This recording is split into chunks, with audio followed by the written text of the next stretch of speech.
As I walked into the grand hall, the air thick with laughter and music, a flicker of pride stirred within me. This was my son's wedding day, a moment I had waited for, sacrificed for. I straightened my tie, scanning the crowd as warm lights shimmered off the polished floor and crystal fixtures. Yet despite the celebration around me, something felt off, an invisible wall separating me from the crowd. I spotted my son, standing tall and happy, the center of attention.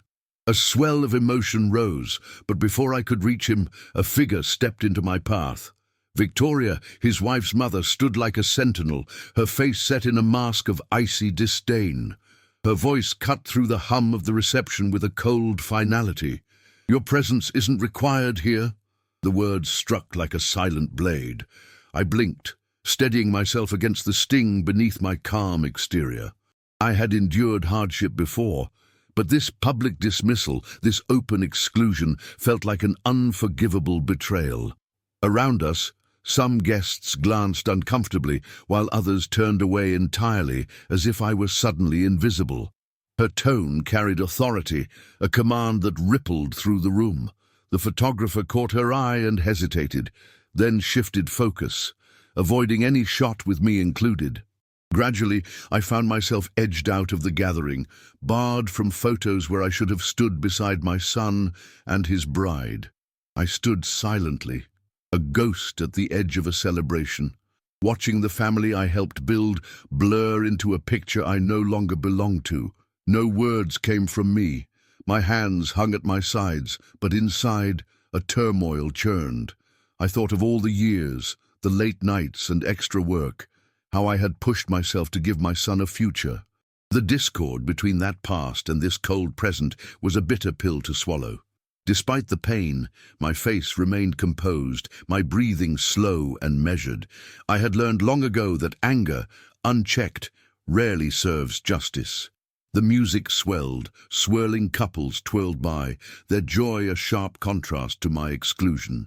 My gaze stayed on my son, smiling in a way I barely recognized, lacking the quiet bond we once shared in the hush of night, when dreams felt possible and family meant everything. As the evening deepened, the truth crystallized. I was unwelcome, a relic they wished to erase. Victoria's quiet war had claimed another victory, yet buried in that weight was a stubborn spark, a resolve as steady as the foundations of the homes I once designed. I would not be discarded. When the celebration neared its close, I turned and stepped into the cooler night air. The murmurs and sideways glances faded behind me. My steps were deliberate, strength gathering with each one. The ache was there, but so was a quiet determination. The family I built was worth fighting for. I would not fade away unnoticed. If justice was to come, it would be on my terms, patiently, precisely, and with a cunning born from years of careful planning. The silence of my modest home was both a balm and a burden after the cold glare of the wedding hall. The familiar creak of the hardwood floor beneath my feet, the muted tick of the old clock on the mantel, these simple sounds held no judgment, no sneers. Here, I could breathe without the weight of polished smiles that masked contempt. I sat down by the window, looking out onto a street dimly lit by a single flickering lamp. My eyes didn't see the passing cars, the quiet neighbors. They were fixed on ghosts of a past I was forced to confront. I thought back to the years when hope still thrived between these walls. Late nights spent calculating budgets for college tuition, the countless overtime hours at the firm to cover expenses, the mortgage payments that ate deeper into my savings, yet secured us a home, a real home, built on dreams and sacrifices. It wasn't just brick and mortar. It was my promise written in timber and stone, a foundation meant to shelter and nurture the family I loved. I remembered the early mornings waking my son, teaching him to ride his bike in the neighborhood park, his small hands gripping the handlebars, the tentative balance before the victorious wobble as he pedaled away, eyes shining with pride and trust. Those moments felt distant now, like echoes across a gulf I wasn't sure I could bridge again. There had been laughter, scraped knees soothed with kisses, and whispers of what he wanted to be, an echo of my own youthful dreams, but bolder. I had invested more than money. I gave him my time, my attention, my unwavering belief in who he could become. The late-night talks came to mind too, the ones where hope mingled with fear. We talked about college, about careers, about building a future that wouldn't crumble under the weight of the past. I had told him that integrity mattered more than wealth, that family was a bond unbreakable when forged with love and respect. Was all that foolishness, now that faith lay broken, trampled by greed and entitlement? I replayed those memories alongside the bitter reality of present days. The same house I had strived to buy outright, the fortress against uncertainty, no longer felt like mine. Instead, it was a relic abandoned by the very blood it was meant to protect. The mortgage, once a symbol of our stability, now mocked me with its final paid-off figure, a number that stood as a testament to my sacrifice and was disregarded without a second thought. The quiet gnawed at me. It was not anger that burned, but a raw wound of betrayal. I had been patient, generous beyond reason, always putting family first, stitching together expectations and hopes with every fraying thread of my life's work. Yet here I was, excluded like a stranger, replaced by new ambitions and old resentments. I found myself staring at the photographs that still lined the walls, a younger me, a youthful family gathered in smiles and warmth. The years had been kinder then. I ran my hand along the edges of the frames, feeling the cold glass like a barrier between me and those better times. Somewhere along the way, priorities shifted, and the foundation I built was cracked, crumbling under the weight of vanity and selfish desires. But even in that moment of desolation, I felt a flicker, not of despair, but of something steadier, a resolve deep and unyielding. The years of discipline and strategy ingrained in me by decades of engineering were stirring to life. I was not a man to crumble beneath loss and humiliation. I understood better than most that structures, no matter how grand, need reinforcement when the earth shakes beneath them. I took a deep breath, tasting the quiet air of my home, the place I had worked so hard to protect. The pain of exclusion would not define me. I could rebuild, not walls or roofs this time, but respect, dignity, justice. My mind crawled through possibilities, the way I once mapped out projects, detangling plans, measuring risks and opportunities. The house wasn't just a dwelling, it was a symbol of the future I had envisioned for my son. That vision had been sullied, but it was not gone. I told myself repeatedly that the crisis at hand was not just about family exclusion, but a fight to restore a legacy stolen by arrogance and greed. I would do so patiently, with calculated moves, as deliberate as the laying of every brick I ever supervised. My thoughts turned to Victoria, the woman who wielded her influence so coldly, bending my son to her will, a puppeteer draped in silks and smiles. Her greed was palpable, a force intent on reshaping everything to her liking without regard for honor or truth. I knew I was not dealing with mere family squabbles. This was a calculated takeover, a social conquest wrapped in false civility. And then there was my son. His dismissal of me in our last phone call stung more than any blade could. He had chosen his side, Victoria's world of glitter and power, over his own father's quiet sacrifices and enduring principles. That choice, painful as it was, spelled a reckoning. For a moment, I allowed the sharp ache of loss to settle in, feeling the depth of a son's absence, not from death, but from willful neglect. Yet beneath the ache, my resolve hardened. I was still his father, still the man who had laid every stone of his foundation. I had the skills, the patience, and the resources to reclaim what was ours. The war was no longer waged with open confrontation, but with quiet strategy, precision, and unyielding determination. I stood and walked to the window, looking out at the world outside. The night was calm, indifferent to my personal storms, but I was ready. The reckoning would not be swift or loud, but it would come. Inevitably, inexorably. The family I built, the man I had been, and the justice I sought were worth every moment of struggle ahead. I would not let arrogance steal what I had earned with my blood, sweat, and unwavering commitment. This was only the beginning. It was by accident that I came across the invitation. A thin, heavy envelope slipped from under a stack of magazines on the kitchen counter, its glossy paper catching the sunlight that filtered through the curtains.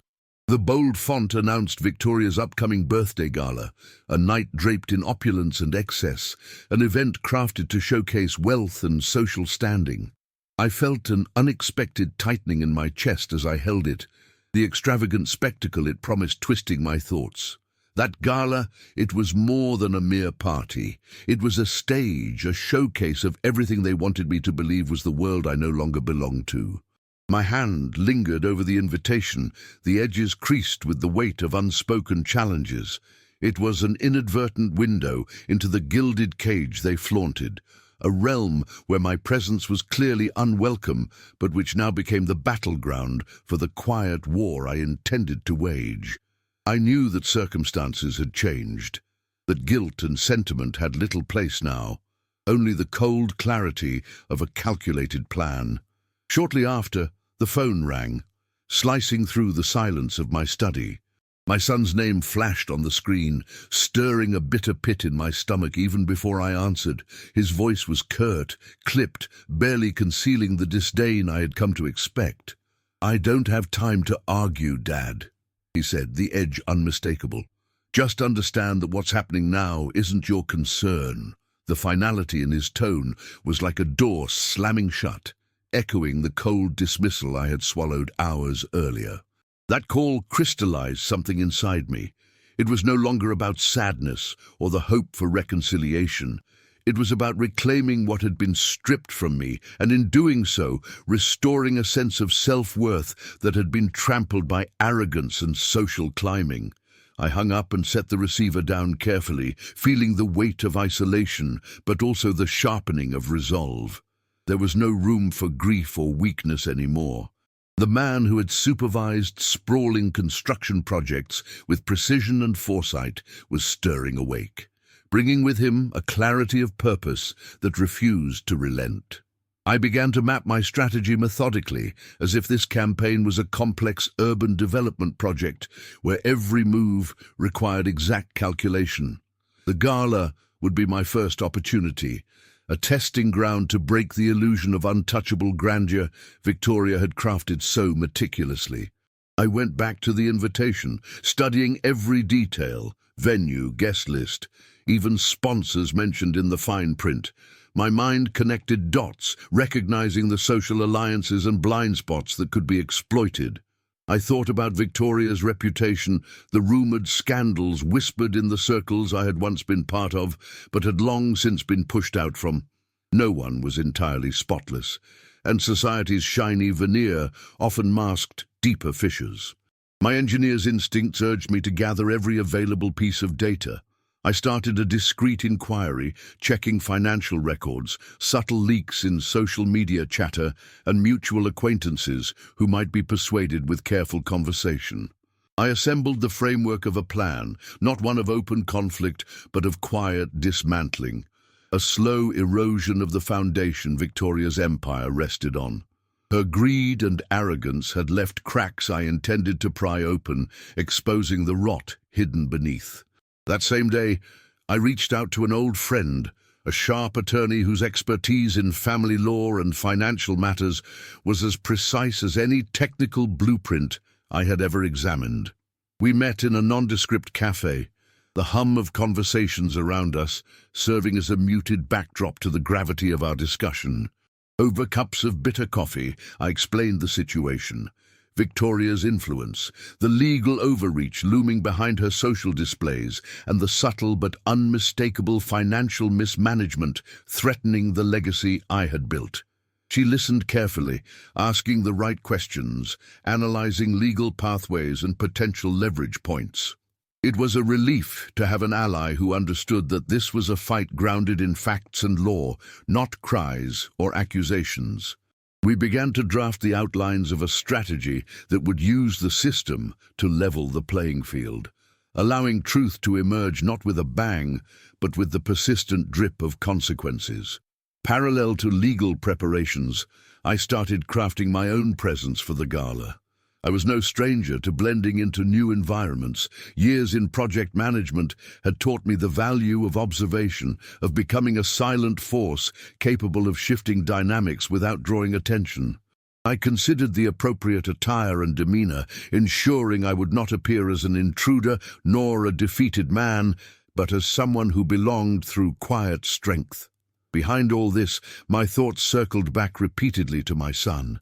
The pain of his rejection festered, but no longer crippled me. Instead, I channeled it into determination to remind him, in the most inescapable way, that the foundations he had neglected were not easily broken. His world of privilege and social pretense was fragile, balanced precariously atop deception and arrogance. The night of the gala loomed ahead, a crystal-clear landmark in the timeline I was constructing. As the pieces came into place, I felt a mixture of anticipation and calm. This was no rash act of vengeance. It was a measured strike, a patient erosion designed to restore dignity and reveal truths cleverly concealed. I spent long nights reviewing the plan, aligning my moves with precision, foreseeing obstacles and determining contingencies. Like drafting blueprints for a complex infrastructure, every detail mattered. Success required more than exposure. It demanded an elegant unraveling that would leave those responsible no room to deny or recover. I told myself that this was not merely a fight against an adversary, but a reclaiming of identity, a restoration of the principles I had held close all my life. Integrity, respect, and justice earned through steadfast resolve. I was standing at the edge of a new project, one not of concrete and steel, but of legacy and honor.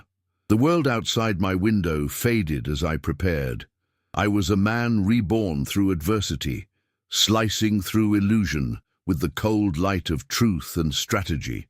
What once seemed like loss was now the first step toward a victory that would silence arrogance and restore the dignity every man deserves. Weeks slipped by almost unnoticed, each day folding into the next, as I immersed myself fully in the delicate architecture of my plan. The patience that had served me so well during years managing complex construction projects became my refuge and weapon. I was no longer the sidelined father nursing wounds of exclusion. I was an engineer of justice, drafting a blueprint not of steel or concrete, but of truth and meticulous retribution. It began with discreet inquiries, quiet conversations whispered over coffee, the gentle probing of old acquaintances no longer bound to loyalty for greed's sake. A former accountant, her nerves frayed by the improprieties she had witnessed, offered fledgling cracks in Victoria's ornate facade. From social circles once closed to me, subtle sighs of dissatisfaction and fear seeped out, whispered alongside cautious glances aimed at the woman who had carved her dominion with ruthless grace. Victoria's world, though dazzling, was brittle beneath its gilded surface.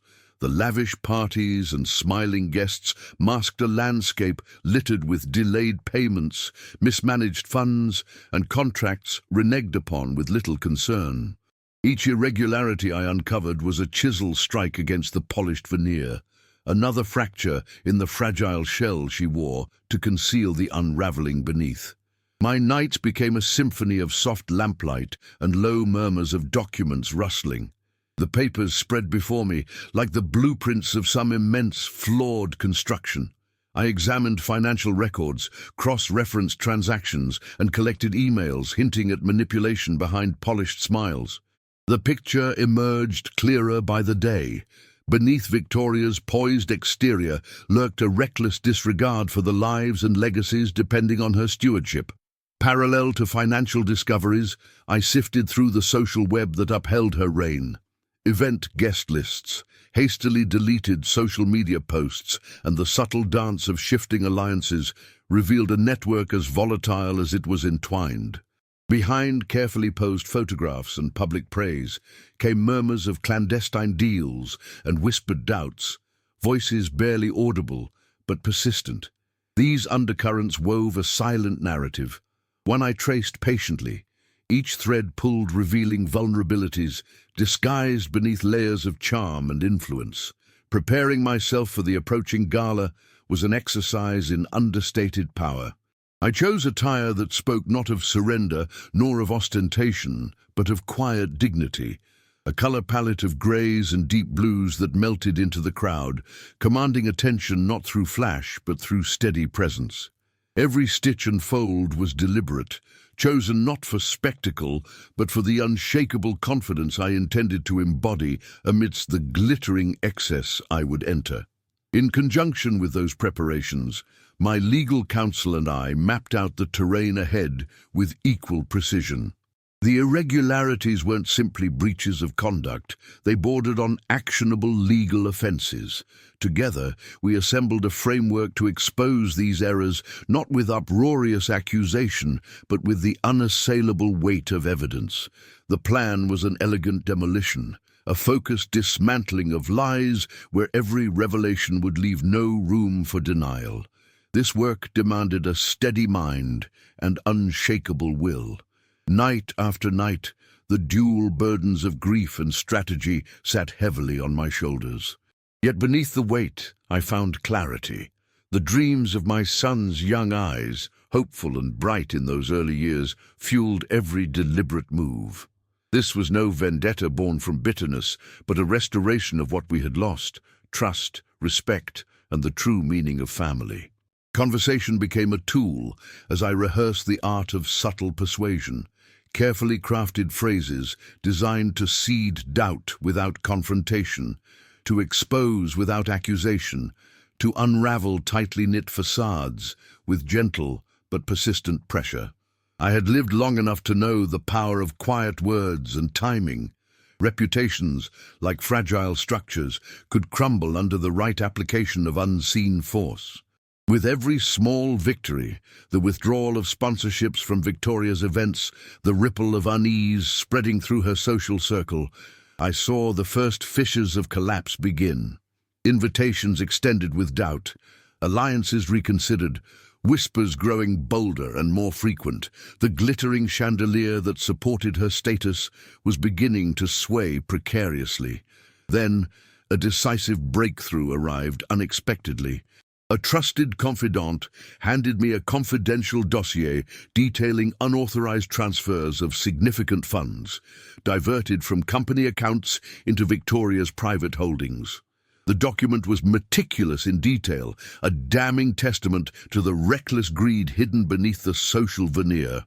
Holding that paper felt like wielding the key to a long-locked door, the portal through which truth would emerge. That evidence became the cornerstone, the pivot around which the entire plan turned. It was a powerful tool, but also one demanding the utmost discretion. I recognized the need to wield it with patience. Too soon, and the trail might vanish. Too late, and the impact would diminish. Precision was paramount. Throughout all this, my daily routine remained undisturbed to outsiders. Meals taken alone, quiet evenings spent reviewing reports, and a calm exterior that concealed the tempest within. I was the silent storm gathering strength, steady and composed amidst the whirlwinds of deception. The days grew closer to the gala, that glittering stage Victoria had painstakingly constructed for her moment of triumph. But now it would be the backdrop for her undoing, the place where delicate but unyielding truth would unravel the tapestry of lies she so carefully spun. As I prepared, I reflected on my years, a lifetime spent constructing true foundations out of rough earth and raw materials, designing paths to weather storms. This wasn't merely a personal reckoning, but a professional challenge. The intricate work of dismantling a structure built on falsehood with the same respect and precision as assembling one built to last. I was ready to enter that world, not as the excluded father, but as an unyielding force of integrity, armed with evidence and composed resolve. The path ahead was neither easy nor swift, but it was inevitable. Every calculated move brought me closer to restoring what pride and respect I had lost, to reclaiming a legacy threatened by greed and arrogance. This was no mere retaliation. It was justice, methodical and merciless, not through confrontations or shouting matches, but through the quiet power of truth and unwavering resolve. The family I loved, the dignity I cherished, and the honor I upheld would not be surrendered. I would see this through to the end, one carefully measured step at a time. The gala night unfolded beneath a ceiling sparkling with chandeliers, their light scattering softly over the elegant crowd like stars suspended in polished glass. Amidst the laughter and clinking champagne flutes, a world built on luxury and whispered influence moved with carefully choreographed grace.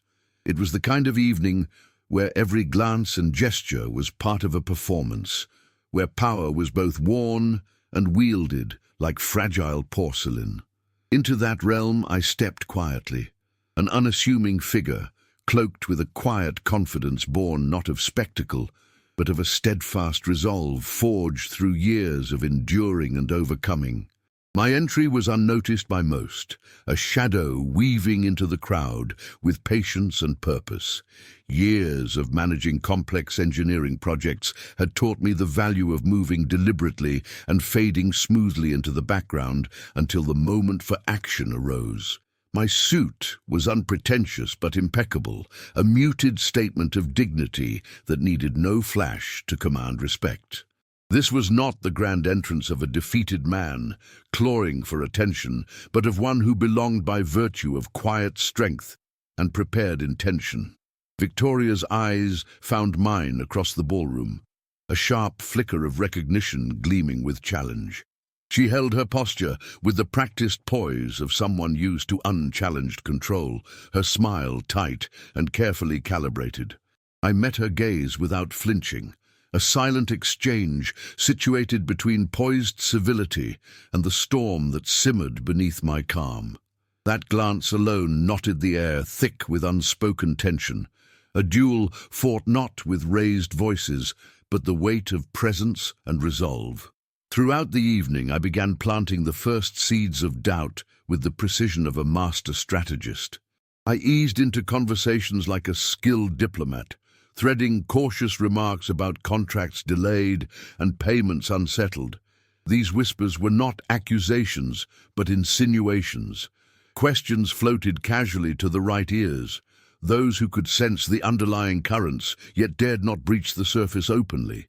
Subtle murmurings spread through the cocktail crowd, like the first cracks forming in an over-polished facade, unseen but felt deep within. Alongside these social tremors, the financial upheaval was quietly taking hold. Contracts began to experience unexplained hold-ups. Reliable sponsors voiced hesitations that rippled into uncertainty. A carefully orchestrated campaign of silent withdrawals set the stage for a deeper reckoning, a gradual destabilization of the empire Victoria had so audaciously constructed on shaky ground. This was no reckless assault. It was a measured dismantling of a fragile kingdom built on borrowed prestige and unchecked ambition. Moments of direct confrontation arose as expected, though I met each one with the composed demeanor cultivated over decades. When Victoria, radiant and formidable, challenged me with her icy gaze, I responded with a calm that masked the deeper stratagem at work. "Truth always finds its way," I said softly, my voice steady as the foundations I used to build. Those words echoed quietly amidst the glitter, unsettling more than any shout could have. My demeanor, an amalgamation of restraint and confidence, unsettled her coterie. They grappled with the reality of a man who spoke with quiet authority, who exposed weaknesses with measured insinuations rather than blustering accusations. In that tension, cracks widened, the polished surface of Victoria's social fortress showing fissures only the patient can detect. As the evening unfolded, I navigated the crowd with calculated subtlety. Every phrase was chosen with care, every smile a tool to disarm suspicion while implanting unease. Guests basked in luxury, unaware that beneath the glittering veneer, a meticulous campaign of disruption was underway. This was not chaos, but artful erosion, a dismantling designed to sow uncertainty that would spread long after the last toast. With each small victory, the hesitant step back of a sponsor, the whispered reconsideration among allies, the foundations beneath Victoria's power shuddered. Invitations were quietly withdrawn. Alliances once solid wavered, their strength undermined by doubt and fear. The grand structure she had raised was fracturing, brittle in its opacity. My attention often drifted to my son amid the shifting shadows. His presence was a fragile mask of composure, oftentimes laced with unease, as if he sensed the shifting tides unsettle the foothold he had so recently claimed. The man who had so sharply rejected me now faced the quiet reckoning of a foundation cracking beneath his feet, shaped not by brute force, but by a patient, calculated hand. Despite the escalating tension, the night concluded without overt drama. No public confrontations marred the elegant proceedings. Instead, the victory lay in subtlety, the invisible undermining that left no foothold for defense. This was a battle won through patience and finely honed strategy rather than the clangor of loud disputes. As the glow of the ballroom faded behind me, replaced by the steady shadow of night, I felt the calm satisfaction born of a plan unfolding successfully. The first phase was complete. The initial fractures had appeared, and the long journey toward restoration had begun. The struggle ahead remained daunting, the landscape shifting like the earth beneath a slowly sinking building, but the path forward was clear. Walking away from the gala, the night air cool against my skin, I was reminded of a truth I had learned in years of construction. The strongest edifices do not fall through sudden force, but crumble under persistent, precise pressure. Tonight, I had applied that pressure with care and patience, and the reverberations would ripple far beyond the confines of that glittering room. This was not the end, merely the opening movement of a careful symphony, one that required endurance, intelligence, and unwavering commitment. The legacy I fought to protect was worth each painstaking effort because it embodied more than bricks or money. It was made of family, pride, and a personal code of integrity that refused to be diluted by greed or betrayal. The night may have hushed the clamor, but inside, the fire of resolve burned brighter than ever. I understood that justice is not a thunderclap, but a steady ignition, a relentless flame fueled by truth and tempered by determination. I would walk this path, not with hasty steps, but with the measured pace of a man who knows that enduring victories are those crafted with care over time. With every careful advance, I reclaimed a bit more of my dignity and the rightful place I had been denied. The battle was far from over, and storms still loomed on the horizon. But I was no longer the man pushed aside. I had become the quiet force steadily reshaping the landscape, the vigilant architect of a reckoning that would restore order and respect to the family and legacy I held dear. And so, as I disappeared into the night, I carried with me the certainty that the hardest work and the most profound victories come not from triumphs shouted from the rooftops, but from the quiet, resolute acts of justice unfolding far from the glare of fleeting applause. The aftermath of the gala was a quiet reckoning unfolding behind closed doors and whispered conversations, a reckoning that demanded patience as much as resolve. The evidence I had carefully amassed bore weight, its silent authority shifting the balance within the family and their social circle. Victoria's carefully cultivated world began to unravel, thread by thread, under the relentless pressure of truth. I often found myself reflecting on the years that had brought me here, the sacrifices woven into the fabric of my life. The nights spent working double shifts, the mortgage payments stretched thin to keep a roof over our heads, the dreams I nurtured for my son, all contrasted starkly with the cold dismissal I had endured. Yet, it was this contrast that fueled my determination more fiercely than any anger ever could. The weight of responsibility was heavy, but welcome. I knew that justice was rarely swift or theatrical. It was a steady force, like the slow erosion of water-worn stone, not dramatic, but inevitable. Each disclosure, each quiet withdrawal of support from Victoria's business endeavors was a drop in that current, gradually undermining the structure she relied upon. In the family's inner circle, change was palpable. Old allies hesitated in their allegiance, uncertainty rippling through once unshakable bonds. Invitations once extended with certainty dwindled, and conversations carried an undercurrent of doubt and speculation. Victoria's social influence, the currency of her ambitions, wavered as her image faltered behind closed doors. Business relationships were equally affected. Partners approached negotiations with newfound caution, aware that the foundation of these dealings was less secure than it appeared. Agreements once finalized faced fresh scrutiny. Contracts were delayed or quietly withdrawn. The repercussions extended beyond personal betrayal, touching the livelihoods of many connected to Victoria's enterprises. My son's demeanor evolved slowly through this period of tension.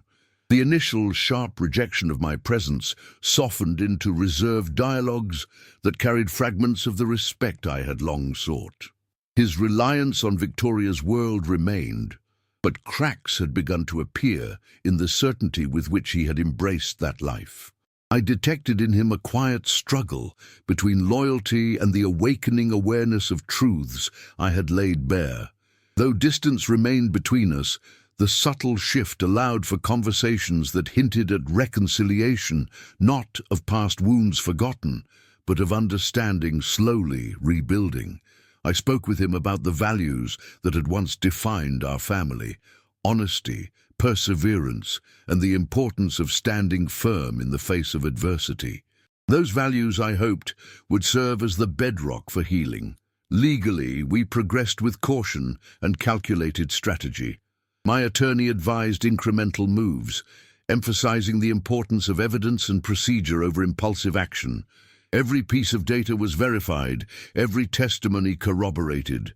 The objective was clear: dismantle the web of deceit through comprehensive, irrefutable proof, leaving no door open for denial or deflection. In quieter moments, I revisited the memories embedded in my home, the echoes of laughter, the stories told over family dinners, and the small, everyday acts of love that had once cemented our bonds. Those memories were both balm and motivation, reminding me of what was at stake beyond material restitution. At times, solitude exacted a heavy toll. The path I walked was one few could understand, a lonely journey demanding strength sustained by conviction rather than comfort. Yet within that solitude I found clarity. The resolve that had once merely flickered now burned steady, a flame tempered by wisdom and experience. Victoria's dwindling influence was evident not only in social circles but in her own demeanor. I noticed her social invitations becoming fewer, her public appearances more guarded. The power she believed absolute was slipping, eroded by the patient unveiling of truth I had set in motion. The long road ahead held no promises of ease. I understood well the nature of pride and desperation, especially in those who feel their grip loosening. Their resistance could be fierce, their tactics subtle and persistent. But I was no longer the man left powerless and disregarded. I was a force forged through trial, armed with knowledge and an unshakable commitment to justice. The family, though fractured, remained the core of my purpose. The legacy I sought to protect was more than inheritance.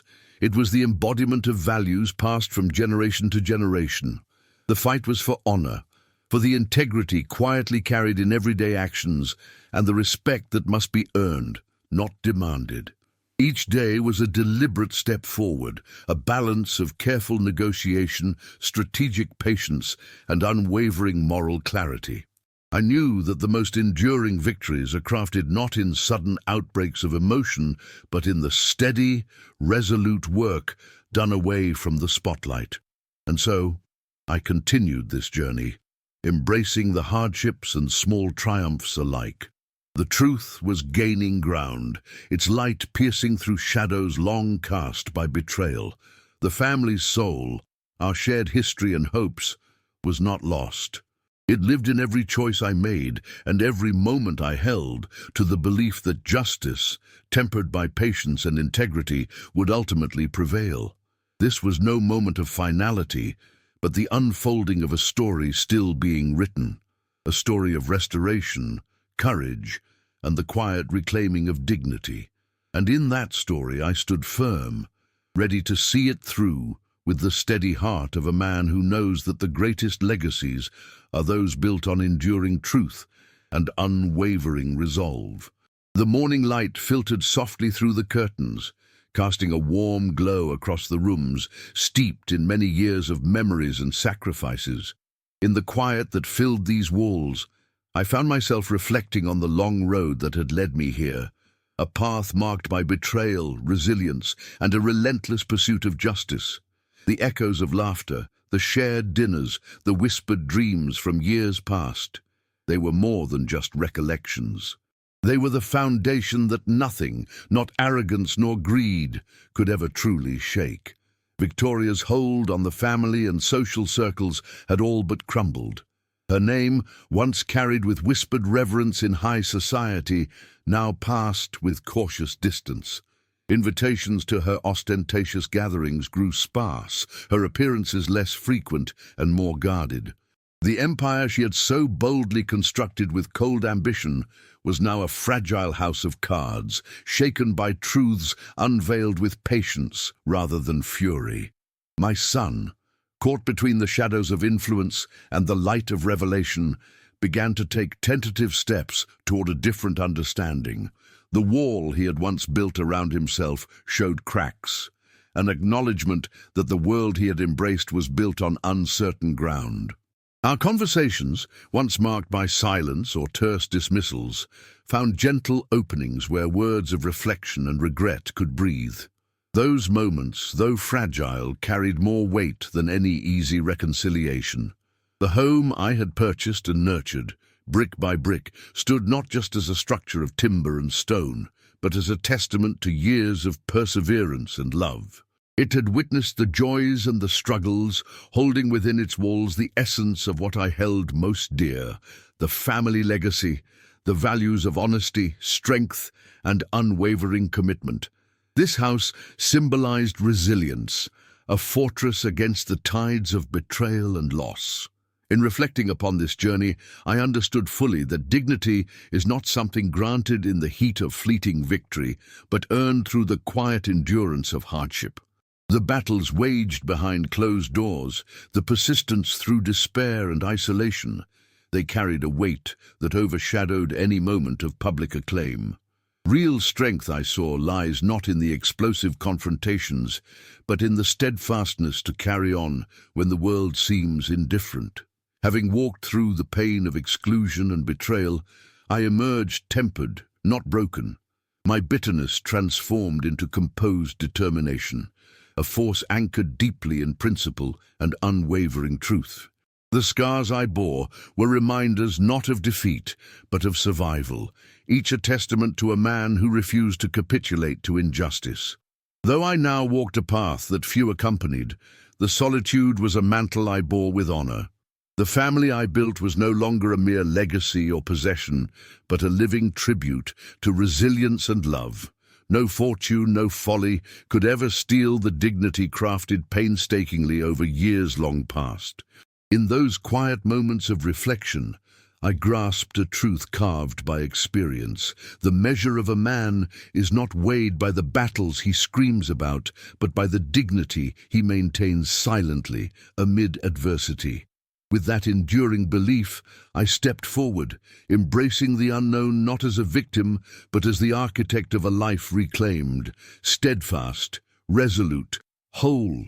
Outside, the world sprawled vast and unpredictable, but within me burned the steady flame of resolve. Whatever challenges awaited, I knew I was ready, not as a passive observer, but as a man who had, with his own hands and heart, crafted a legacy of truth, justice, and unyielding strength.